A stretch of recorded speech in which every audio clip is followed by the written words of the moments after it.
Relatively few ayah is contained a rather comprehensive description of human development from the time of commingling of the gametes through organogenesis. No such distinct and complete record of human development, such as classification, terminology, and description, existed previously. In most, if not all instances, this description antedates by many centuries the recording of the various stages of human embryonic and fetal development recorded in the traditional scientific literature. I find it very interesting that this sort of information is in the ancient scriptures of the Holy Quran, and I have no way of knowing where they would come from, but I think it is extremely interesting that they are there and that this work is going on to discover the meaning of some of the passages.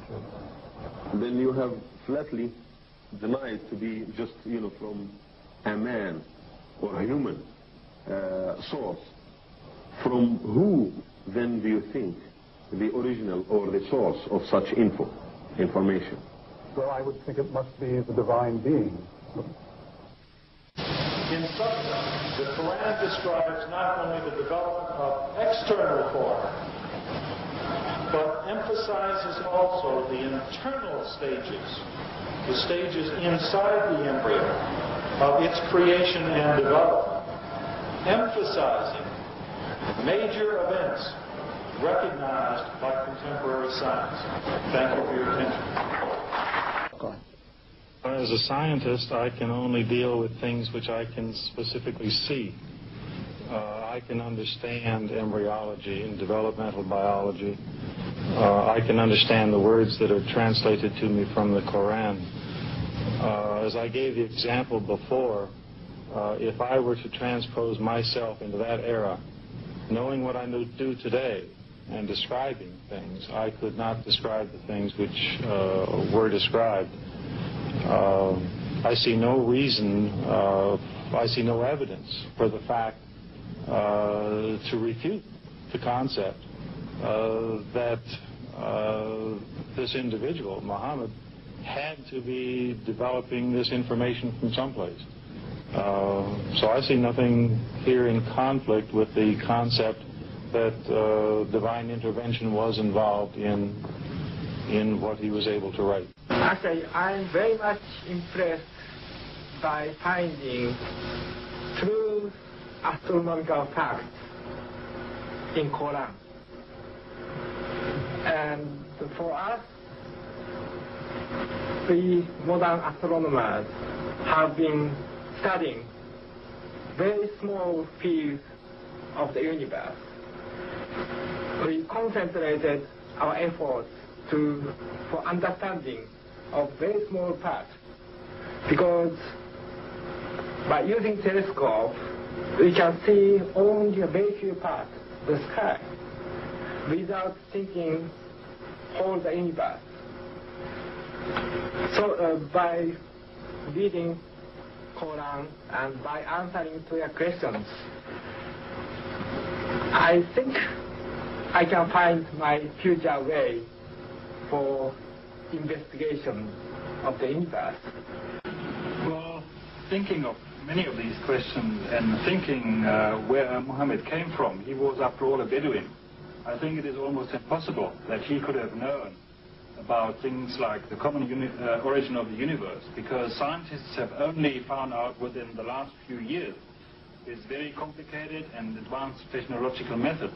I think if you combine all these, and you combine all these statements that are being made in the Quran in terms that relate to the earth and the formation of the earth and science in general, you can basically say that the statements made there in many ways are true.